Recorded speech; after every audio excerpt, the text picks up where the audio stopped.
Fala pessoal, tudo bem? Bem-vindos ao Uncle Brasil Podcast. Aqui é o melhor lugar para praticar português e para conhecer um pouco mais sobre esse mundo chamado Brasil. O link para a transcrição dessa entrevista está aqui na descrição do episódio. Pessoal, hoje eu vou conversar com a Laila. A Laila também é professora de português para estrangeiros e fundadora do projeto Portuguesing. Bem-vinda, Laila. É um prazer ter você aqui. Fala um pouquinho de você e do seu projeto para a gente, por favor. Oi! Bem, primeiramente, obrigada, Uncle, pelo convite. Agradeço bastante. E o meu projeto é para falantes que não falam português, né? Pessoas que não falam a língua portuguesa. E eu iniciei minha profissão como professora de língua inglesa e me desafiei na Europa a fim de encontrar novos horizontes por aqui, então eu iniciei as atividades como professora de língua portuguesa para os europeus. Que legal! Então, o seu projeto Portuguesing, eu acompanho também. Você cria conteúdo no Instagram, correto? Sim, Sobre correto. português para estrangeiros. E através desse projeto você consegue alunos. Correto, exatamente. Dessa forma eu consigo atingir não falantes, tanto americanos quanto europeus, asiáticos, e eles se identificam um pouco com o meu conteúdo. Que legal. A maior parte dos seus alunos, você diria que é de onde? A maioria são belgas e italianos, e um pouco de americanos. Que legal, que legal. E mesmo com os belgas e italianos, aqueles que não falam português, né, os iniciantes, você se comunica em inglês com eles. Eu me comunico sempre em inglês com eles. Os italianos, nem tanto, porque eles compreendem bem a nossa língua, né? E eles gostam que eu fale muito mais em português com eles, porque é um idioma similar. Entendi.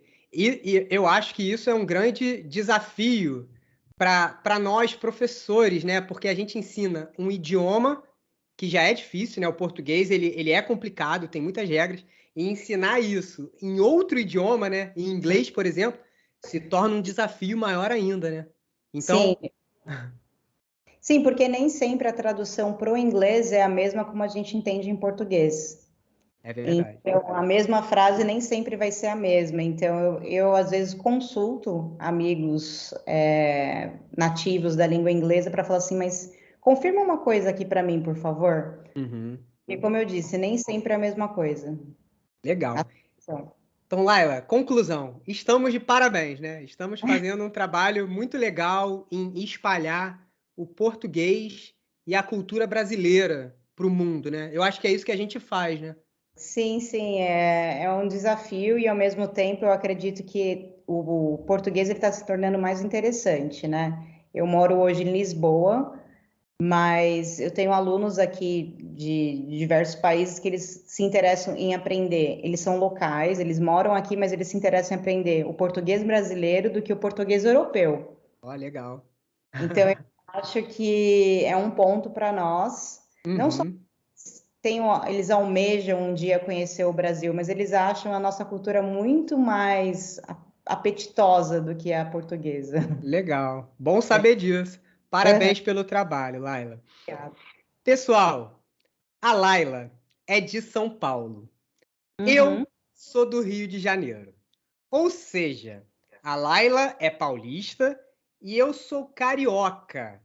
Então, a gente resolveu trazer hoje para vocês algumas diferenças entre as nossas culturas, diferenças de hábitos, de sotaque e até de palavras.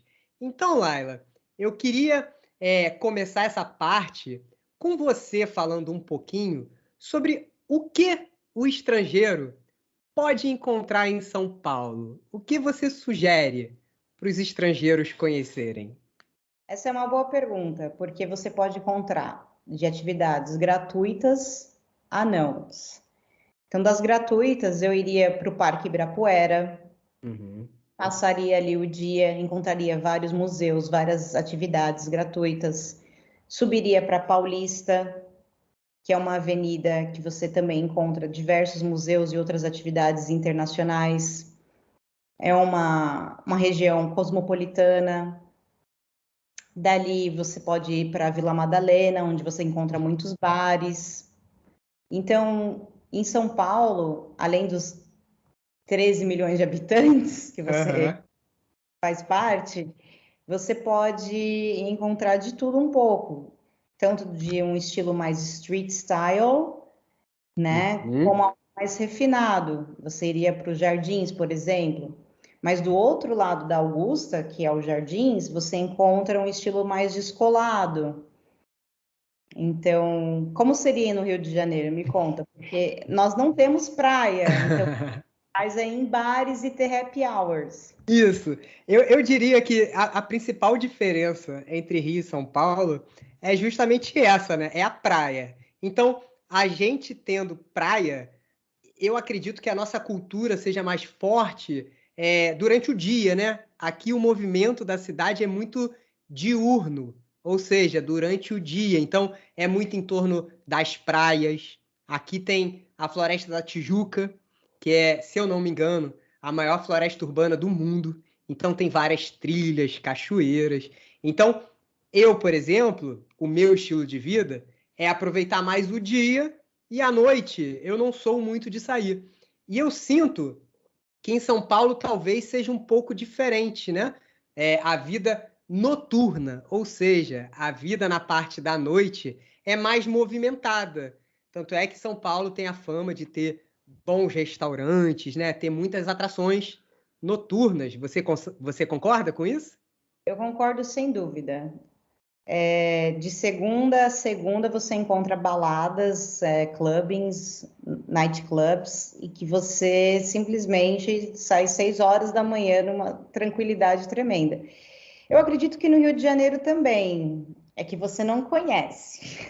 Pode ser, mas eu Mas também tô levando em consideração amigos que conversam comigo e eles gostam, né, de boate, de vida noturna, e eles às vezes reclamam. Eles às vezes falam: "Caramba, Rio de Janeiro, falta um pouco de opção".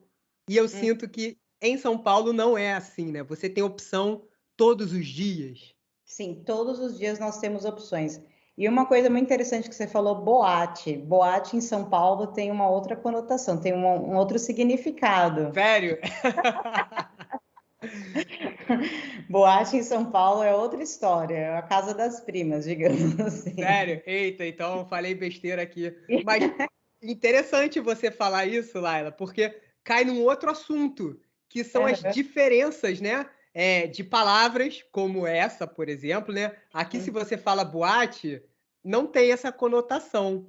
Mas interessante, em São Paulo, vocês usam algumas palavras que no Rio a gente não usa. Por exemplo, vamos fazer uma brincadeira? No Sim, Rio de Janeiro, traffic light. Traffic light a gente conhece como sinal. Como que você falaria traffic light em São Paulo? farol. Farol. É o farol. O farol está aberto, o farol está fechado. Olha que interessante. E aqui a gente fala sinal. Ó, outra palavra que em São Paulo é muito diferente daqui. E isso é motivo de discussão, inclusive, entre cariocas e paulistas. Cookie. Cookie. No Rio de Janeiro, a gente fala biscoito. Como que é em São Paulo? Olha, bolacha. Bolacha, mas eu acho que aí no Rio de Janeiro vocês falam biscoito. Uhum. Biscoito, isso aí.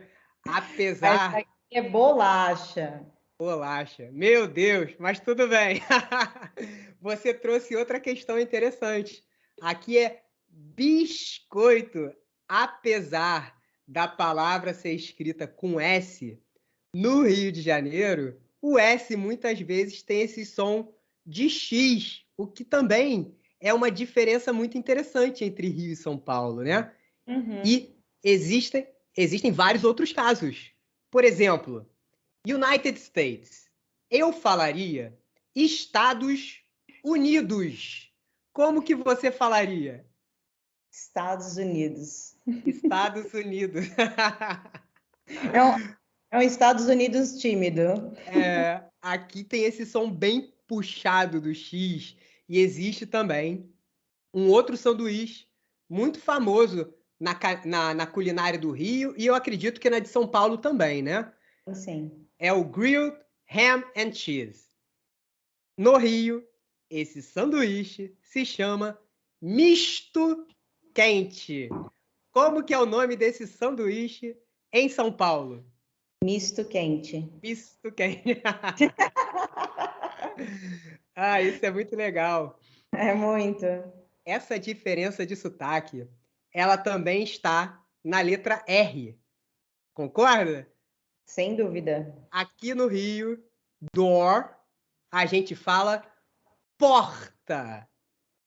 Porta. Como que é em São Paulo? Porta. Porta. Porta. Good afternoon. Boa tarde. Como que você dá boa tarde em São Paulo? Boa tarde. Boa tarde. Muito legal. Muito legal. Estamos tão próximos, né? Rio de Janeiro, São Paulo. Extremamente próximos. E tem tantas diferenças. Para finalizar, Laila, além dessas diferenças, tem uma outra coisa muito engraçada que acontece, que é o seguinte: o brasileiro tem por cultura, de uma forma geral, cumprimentar outras pessoas com beijinhos na bochecha, correto? No Rio de Janeiro, por exemplo, se eu vou cumprimentar, se você estiver chegando no Rio de Janeiro, eu vou te cumprimentar com 2 beijinhos, né? Beijinho é a palavra beijo no diminutivo. Então, eu vou te cumprimentar com 2 beijinhos, um em cada lado da bochecha. Se um carioca for cumprimentar uma paulista com 2 beijinhos na bochecha, o que vai acontecer? Um afastamento. Bem, o paulistano ou paulista, o paulistano geralmente ele cumprimenta com apenas um beijo. Um beijo. Se ele não te der um aperto de mão. Um aperto de mão. Der. Então, conclusão. Se o carioca for cumprimentar uma paulista com 2 beijinhos, vai passar vergonha. Ele vai passar vergonha, ele vai ganhar um aperto de mão. Então, conclusão. Em São Paulo, as pessoas só cumprimentam quando não for um aperto de mão, com um beijo na bochecha. Com um beijo na bochecha. Apenas um, né? Apenas um. Por favor, gente. Então, pessoal, vocês que estiverem ouvindo essa entrevista, quando vocês vierem para o Rio de Janeiro, são 2 beijinhos, um em cada lado da bochecha. Se você estiver indo para São Paulo, apenas um beijinho para não passar vergonha. Concorda? Concordo. Laila, muito obrigado. Eu gostei muito dessa conversa, dessas diferenças de cultura. Obrigado por ter aceitado participar. Eu agradeço. Fique à vontade, pode dar o seu recado final para o pessoal te visitar nas suas mídias. Fica à vontade. Bem, gente, muito obrigada. Muito obrigada, Ancol, mais uma vez, Rodrigo, professor. E deixo aqui meu contato de redes sociais, que é o @portuguesing_. E lá vocês vão encontrar dicas de português e algumas atividades diferentes, algumas brincadeiras. Muito obrigada. É isso, Laila. Obrigado a você mais uma vez, tá bom? Então, pessoal, é isso. Esse foi o episódio de hoje. Espero que tenham gostado. Não se esqueçam de compartilhar esse episódio com alguém que esteja estudando português ou com alguém que também seja apaixonado pela cultura brasileira. Até a próxima! Valeu!